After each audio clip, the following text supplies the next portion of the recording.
Folk music is not something you can predict.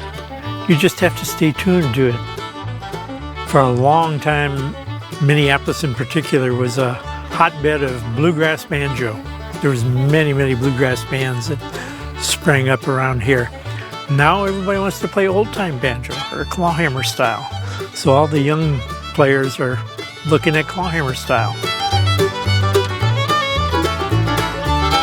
I'm Marv Menzel, owner and proprietor of the Homestead Pickin Parlor, located in Richfield, Minnesota.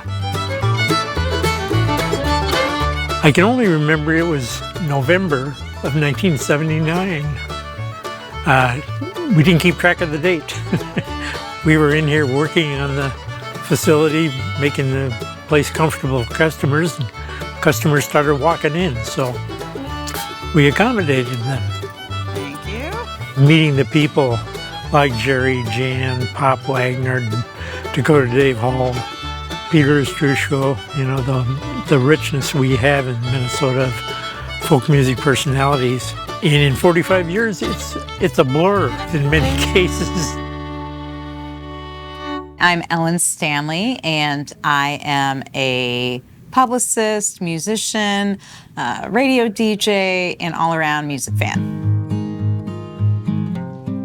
When I moved to Minneapolis after I graduated from college, it was 2001, and I had been yearning to learn a stringed instrument. The music I got really into was the folk and the blues and jazz, and I felt like I couldn't really make the music I wanted to make playing the piano. I was too rooted in classical music, and I think it might have been Lisa Kane, a singer-songwriter who was pretty active in town in those days. And I think I asked her, I was like, you know, where would I find a banjo and take lessons? And everyone was like, Homestead Pickin Parlor. And so I came down to Homestead Pickin Parlor, and I bought a banjo, and shortly thereafter started taking lessons with Russ Richfield. And yeah, I've been coming to Homestead ever since for various banjo needs, and then they've sold my albums. When I started playing music under the name Mother Banjo, they were very supportive, and a lot of friends passed through here. One of the gaps we filled was not so much for the professional musicians. They had their instruments and they knew what they wanted to do, but there was a lot of people that emulated their lifestyle and wanted to learn how to play an instrument. We heard Ellen talk about that. So we at one time had a staff of about 20 instructors, which diminished quite a bit during the COVID crisis as well.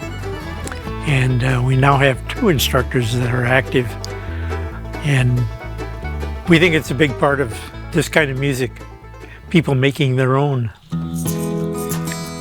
You know, when I first came in, Bruce, who's still working here now, I remember him just saying, buy that CD, get this book, get that book. And I was like, okay, my shopping's done. And I promptly went home and put those CDs on and opened those books, and it really got me started. And I feel like for people who are interested in the lineage of this music, that this is the kind of place where you could learn more about that.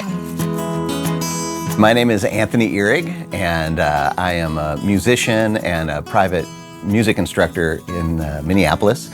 And I've been in the bluegrass and related world for about 24 years. The Homestead Pickin Parlor was my introduction to banjos and bluegrass and anything like that. My mom, as a random Christmas gift when I was in college, bought me a banjo from the Homestead Pickin Parlor.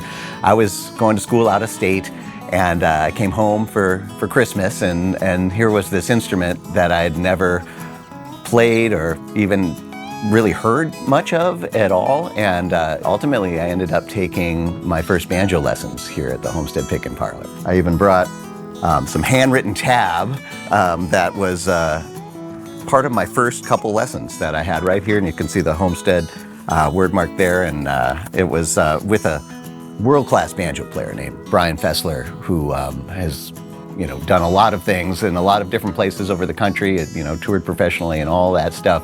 But here he was teaching at the Homestead, and I was so lucky to stumble onto this place and be able to learn from one of the greats, and it really kind of set me on the path that I am now.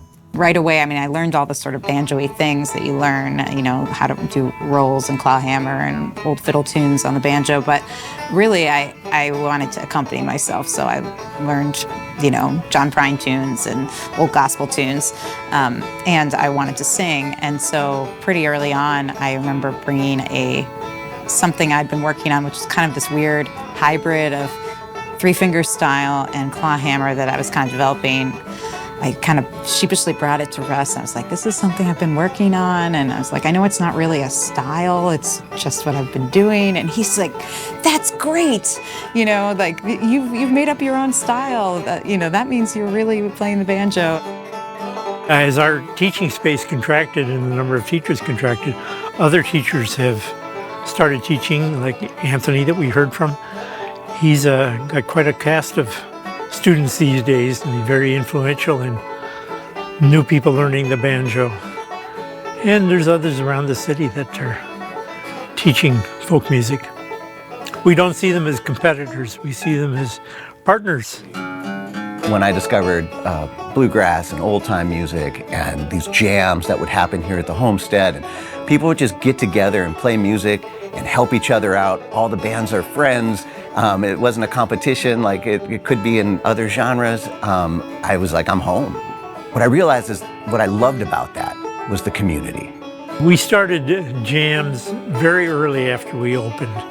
It was just a chance for musicians to get together on an egalitarian basis and share tunes, share instruments.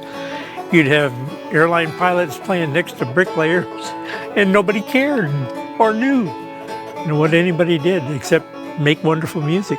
I used to take my lessons on Saturday mornings, and I remember just bumping into people in the store, and I was like, oh, that's that musician, and that's that musician. And they were just like, I don't know, picking up guitar strings or, perusing the CDs or whatever. So, yeah, it's been a real hub for me, and it continues to be so. I think Minnesota is highly regarded as a hotbed of bluegrass, old-time folk. Many of the musicians travel nationally, so they're known all over the country. It's not where you have people playing in front of stadium crowds, but they'll pack a church or a community center of some kind. So Minnesota's well known for its folk music scene.